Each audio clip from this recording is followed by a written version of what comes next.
당신의 여동생이 당신이 애써 쌓아온 가정을 무너뜨리고 있을지도 모릅니다.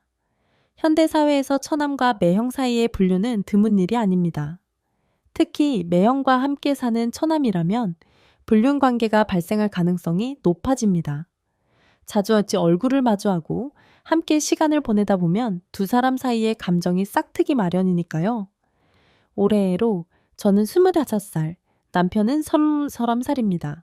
둘 다 공무원으로 일하고 있습니다.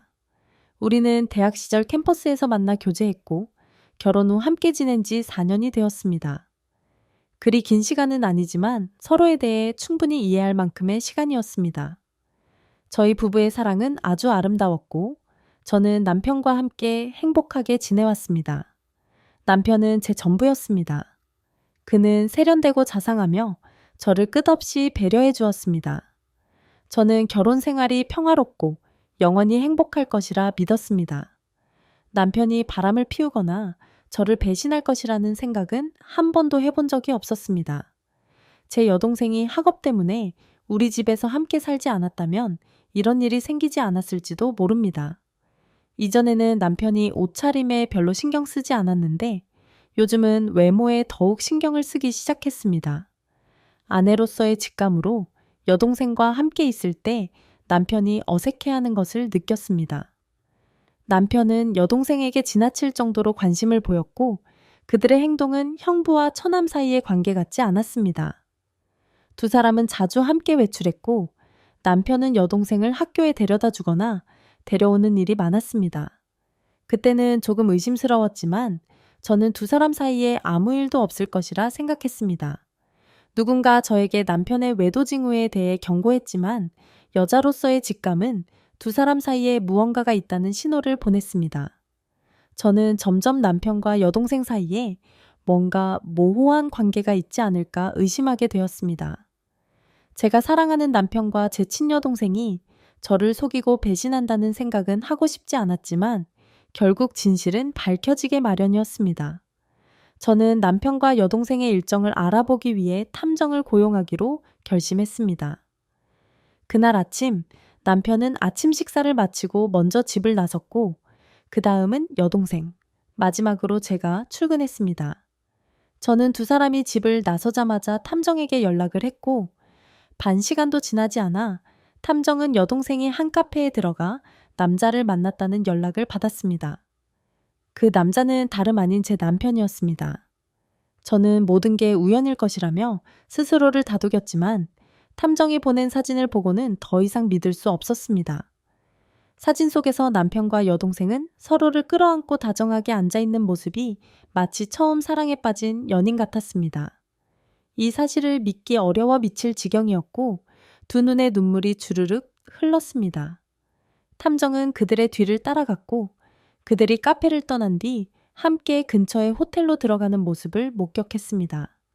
아마 호텔방 뒤편에서 그들은 저를 배신하는 짓을 저질렀을 것입니다.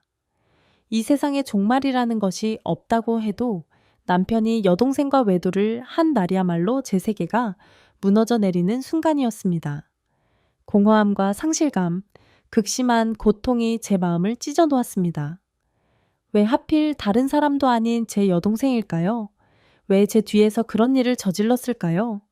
그들은 얼마나 오랫동안 관계를 맺어왔을까요? 수많은 질문이 머릿속을 가득 메웠습니다. 모든 것을 잊고 싶고 그들의 잘못을 모두에게 폭로하고 당장 이혼하여 그들과 인연을 끊고 싶었습니다. 하지만 두려운 마음에 침묵을 지키고 싶기도 했습니다. 이 폭풍우가 지나가면 가정이 다시 평화로워지기를 바랐습니다. 제 마지막 인내의 한계는 침묵이었습니다. 더 이상 그 남자와 가까이 할 수 없었습니다. 그 누구도 용서할 수 없었습니다. 과거의 행복한 시간을 떠올리며 아쉽지만 제 자존심을 다른 이가 짓밟게 두고 싶지 않았습니다. 만약 그때 탐정을 고용하지 않았다면 저는 평생 속은 채로 살았을 것입니다. 남편이 여동생과 외도를 저지르는 일이 제 가정에서 일어나리라고는 상상조차 하지 못했을 테니까요. 폭로하고 싶기도 하고 숨기고 싶기도 하여 제 마음은 갈피를 잡지 못했습니다. 아내의 여동생에게 접근해 불륜을 저지른 그런 남자는 진정으로 나쁜 남자일 것입니다. 우리 언니인 은주는 참 예쁜데 얼굴이 좀 도도한 편이었어요. 저도 나쁘진 않지만 그저 평범하게 생긴 편입니다. 처음에는 매형이 제 여동생에게 작은 선물들을 자주 주기 시작했어요. 오늘은 원피스, 내일은 가방, 또 어떤 날에는 작은 간식을 주곤 했죠.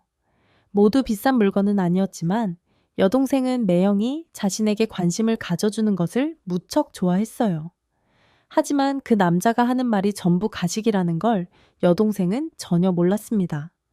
그 남자는 저에게도 한 번 다가와 달콤한 말로 다가왔고 여러 가지 선물을 주면서 심지어 여동생이 못생기고 매력이 없다고까지 비난했어요. 한 번은 제가 잠든 사이 그 남자가 밤중에 저에게 몰래 다가온 적도 있었습니다. 너무 화가 나서 그의 손을 세게 물어 피가 나게 했죠. 그가 저에게 줬던 모든 선물을 여동생에게 보여주며 그가 어떤 사람인지 깨닫게 해줬습니다. 다행히 여동생은 결국 모든 것을 알게 되었고 언니 은주에게 미안한 마음을 느꼈습니다. 오직 달콤한 말들에 넘어가 언니를 배신하고 도덕적으로 잘못된 일을 저질렀다는 사실에 큰 충격을 받았습니다. 이후 여동생은 다른 도시로 떠나기로 결심했습니다. 떠나기 전 매형의 얼굴에 몇 대의 따귀를 날렸어요. 은주는 여동생이 떠난 후 몹시 화가 났고 저에게 어떻게든 여동생을 설득해서 돌아오게 해달라고 부탁했어요. 저도 언니와 함께 살자고 권유하길 원했지만 언니가 그런 사람과 함께 있는 걸 원치 않았어요. 언니가 저희 자매를 사랑했기에 그 사실을 차마 말하지 못했지만 제가 모든 것을 밝혀야 한다고 결심했습니다. 언니가 매형의 진짜 모습을 알게 되어야 한다고 생각했기 때문입니다. 저는 모든 사실을 언니에게 말하기로 했습니다. 은주는 처음에는 믿기 힘들어했지만 그가 여동생과 바람을 피우고 다른 여동생에게까지 접근했다는 사실에 큰 충격을 받았습니다. 언니는 엄청난 배신감을 느끼고 많이 울었어요. 저는 언니에게 이 사실을 당장 매형에게 알리지 말라고 했습니다. 잘못은 여동생에게도 있지만 가장 비난받아야 할 사람은 그 매형이었으니까요. 그 후 저는 언니에게 재산을 정리하고 그 남자와 이혼하라고 조언했습니다. 외도는 현대 사회에서 큰 문제입니다. 이제 사람들은 더 이상 옛날에 엄격한 규범이나 제약에 얽매이지 않으니까요. 부부의 사랑이 아무리 강해도 새로운 사람에게 느끼는 일시적인 흥미를 이길 수는 없는 것 같습니다. 그런데 바로 그때 남편인 동욱은 업무를 마치고 침대에 누워 생각에 잠긴 듯한 표정을 지었어요. 그때 아내 혜원이 물었죠. 여보, 아버지가 며칠 동안 출장 가신다고 하시던데요? 동국은 잠시 침묵한 후 회계팀에서 출장비 5일치를 지급했더라고 말했습니다. 그리고는 벽 쪽으로 돌아 누워 잠에 들었습니다. 혜원은 남편이 출장을 간다는 사실에 속으로 기뻐하며 오래 기다렸던 비밀스러운 연인과의 시간을 기다렸습니다. 그동안 남편이 출장을 가지 않아서 혜원과 회사 동료인 민수 사이의 만남이 꽤 오랫동안 중단되었죠. 두 사람은 회사에서 서로를 바라보는 것만으로도 간절한 감정을 느꼈습니다. 한편 혜원의 아버지인 상훈 씨는 오랜 세월 서울에서 사업을 키워온 성공한 사업가였습니다. 그는 많은 어려움을 견뎌낸 끝에 자신의 자리를 확고히 했습니다. 그의 아내 연희 씨는 서울에서 구두 공장을 운영하는 사장님의 딸이었고 결혼 후 남편은 장인의 큰 유산을 상속받아 더 넉넉한 생활을 할 수 있었습니다. 결혼 후에도 그는 성공적인 사업을 통해 서울에서 확고한 자리를 잡을 수 있었습니다. 하지만 연희 씨는 딸 혜원을 낳고 몇 년 후 갑작스러운 병으로 세상을 떠났고 그 이후로 혜원은 아버지와 단둘이 살게 되었습니다. 외동딸이었던 혜원은 지나치게 과보호를 받았고 이는 그녀가 방탕한 생활을 즐기게 된 원인이 되었습니다. 다행히 그녀는 마약이나 극단적인 생활까지는 빠지지 않았습니다. 그러나 상훈 씨는 딸의 방탕한 생활을 막기 위해 좋은 배우자를 찾기로 결심했습니다. 상훈 씨는 자신이 신뢰할 수 있는 인물로 동국을 선택했고 딸을 위해 그와 결혼시키기로 했습니다. 만약 결혼을 거부하면 딸에 대한 경제적 지원을 중단하겠다고 강하게 압박했습니다. 결국 혜원은 눈을 감고 동국과 결혼했고 동국은 시골에 계신 어머니를 부양하기 위해 서울에서의 이익을 포기하지 않고 혜원의 문제를 받아들일 수밖에 없었습니다.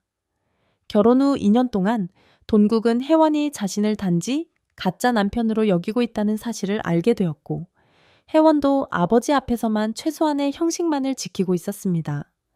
남편이 없는 동안 혜원은 자유롭게 생활했고, 동국은 그녀가 그동안 회사 동료인 민수와 밀회를 즐기고 있다는 사실을 모두 알고 있었습니다. 하지만 그는 모든 것을 참아내며 가식적인 결혼 생활을 유지했습니다. 그의 가식은 상훈 씨와 혜원에게 신뢰를 받게 했고, 두 사람 모두 그를 단순한 바보로 여겼습니다. 드디어 상훈 씨와 동욱은 고향으로 향하는 길에 올랐습니다. 장시간 운전 끝에 드디어 고향에 도착했고, 상훈 씨의 조카인 지혜가 이 소식을 듣고 마중 나왔습니다. 상훈 씨는 지친 기색이었지만 환하게 웃으며 말했습니다. 우리 지혜가 벌써 이렇게 예쁜 숙녀가 되었구나. 지혜는 부끄러운 듯이 웃으며 대답했습니다. 아직 어린애 같아요, 삼촌. 상훈 씨는 고개를 저으며 어린애는 무슨, 이 큰 집을 혼자서도 잘 지키고 있는데 라고 하며 지혜의 머리를 쓰다듬었습니다. 그때 동국이 차에서 내려 지혜와 인사했습니다. 지혜는 그를 보고 환하게 웃으며 안녕하세요 오빠 라고 인사했습니다. 지혜의 밝은 인사와 미소에 동국은 피로가 사라지는 듯한 기분이 들었고, 그는 부드럽게 미소를 지으며 우리 지혜가 더 예뻐졌네? 라고 말했습니다. 그의 칭찬에 지혜는 얼굴을 붉히며 기뻐했습니다. 다음 날, 지혜는 상훈 씨에게 말했습니다. 삼촌, 오래간만에 시내에 나가고 싶어요. 오빠가 저를 태워주시면 좋겠어요. 상훈 씨는 흔쾌히 동의했고, 그리하여 동국과 지혜는 함께 외출하게 되었습니다. 차로 가는 길 내내 동국은 지혜에게 달콤한 말을 던졌습니다. 잘생기고 매력적인 동국의 말에 지혜는 살짝 흔들리는 마음을 느꼈습니다. 지혜는 웃으며 말했습니다. 오빠, 그런 농담하면 안 돼요. 언니가 알면 큰일 나요. 동국은 한숨을 쉬며 대답했습니다. 넌 너무 걱정이 많아. 네 언니는 나에게 관심조차 없어. 그녀는 다른 남자와 관계를 유지하고 있거든. 지혜는 깜짝 놀라며 진지하게 물었습니다. 정말이에요? 농담 아니죠? 동욱은 슬픈 눈빛으로 고개를 끄덕였습니다. 정말이야. 벌써 1년이 넘었어. 두 사람은 어둑어둑해진 저녁, 집으로 돌아오는 길에 잠시 멈춰 섰고, 동국은 지혜에게 가벼운 키스를 했습니다. 지혜는 약간 당황했지만 마음속 깊은 곳에서는 동국에게 기대고 싶은 마음이 있었습니다. 특히 언니가 동국을 배신했다는 이야기를 들으니 그 마음이 더욱 커졌습니다. 동국이 그녀를 꼭 끌어안으며 사랑한다고 속삭이자 지혜는 그의 품에 안기며 첫사랑의 감정을 느꼈습니다. 그러나 열정적인 순간이 계속될 무렵 지혜는 멈추며 말했습니다. 안 돼요, 오빠. 나중에 남편에게 당당하게 보일 수 있도록 지켜주세요. 이 말에 동국은 더 이상 나아가지 않고 지혜가 허락한 선에서 그녀와의 시간을 즐기며 멈추었습니다. 그 순간부터 두 사람은 서로에게 특별한 감정을 품기 시작했습니다. 그 후 상훈 씨가 없는 시간마다 동국과 지혜는 서로를 찾아 시간을 보냈습니다. 지혜는 모든 것을 동국에게 주고 싶었지만 동국은 지혜를 배려하며 그녀의 소중한 것을 지켜주었습니다. 이로 인해 지혜는 동국을 더욱 존경하게 되었습니다. 한편 혜원은 아버지와 남편이 출장을 떠나자마자 민수를 집으로 초대했습니다. 두 사람은 온종일 서로에게 빠져 시간을 보내며 현실을 잊었습니다. 혜원과 민수는 상훈 씨가 출장 중인 며칠이 너무 짧다고 느껴 모든 것을 뒤로한 채 서로와의 시간을 즐겼습니다. 하지만 시간이 흘러 상훈 씨와 동국이 돌아오자 혜원과 민수는 다시 현실로 돌아와야 했습니다. 하지만 혜원은 민수를 너무나도 그리워했기에 어떻게든 민수를 만나려고 하였습니다. 동국은 혜원이 매일 점심마다 회사를 빠져나가는 것을 보고 의심하기 시작했습니다. 며칠 동안 관찰한 끝에 동국은 혜원과 민수가 함께 호텔에서 나오는 장면을 목격하게 되었습니다. 그는 두 사람의 사진을 찍어 증거를 확보한 후 상훈 씨에게 모든 사실을 알렸고 이혼을 결심했습니다. 이혼 절차가 마무리되자 동욱은 짐을 싸고 상훈 씨의 집을 떠났습니다. 그리고 상훈 씨는 민수를 회사에서 해고시켜 그 역시 수치심에 회사를 떠나게 했습니다. 한 달 후 돈국은 고향으로 돌아가 지혜를 찾았습니다. 몇 번의 택시를 타고 지혜의 집에 도착하자 둘은 서로를 껴안으며 반가움의 눈물을 흘렸습니다. 지혜는 동욱이 혜원과의 이혼을 확정했다는 말을 듣고 안도하며 그에게 모든 것을 맡겼습니다. 그날 밤 지혜는 그동안 지켜온 소중한 마음을 동욱에게 주었고 그들은 정식으로 결혼을 약속했습니다. 이후 두 사람은 함께 작은 결혼식을 올리고 마을 사람들에게 결혼 사실을 알렸습니다. 그리고 상훈 씨가 고향에 와서야 지혜가 임신 8개월이라는 사실을 알게 되었고 결국 두 사람의 관계를 인정하게 되었습니다. 상훈 씨는 오히려 지혜의 곁에 동국이 있어 든든하다고 생각하며 두 사람을 축복했습니다. 혜원은 회사에서의 사건 이후 회사와 주변 사람들로부터 차가운 시선을 받게 되었고 상훈 씨는 혜원에게 더욱 엄격한 규제를 가하며 집에만 있게 했습니다. 민수는 회사를 떠나 새로운 출발을 위해 고향으로 돌아갔습니다. 여러분, 인생에서 우리는 모든 선택에 책임을 져야 합니다. 그러니 어떤 결정을 내리기 전에 깊이 생각하고 신중하게 행동해야 합니다.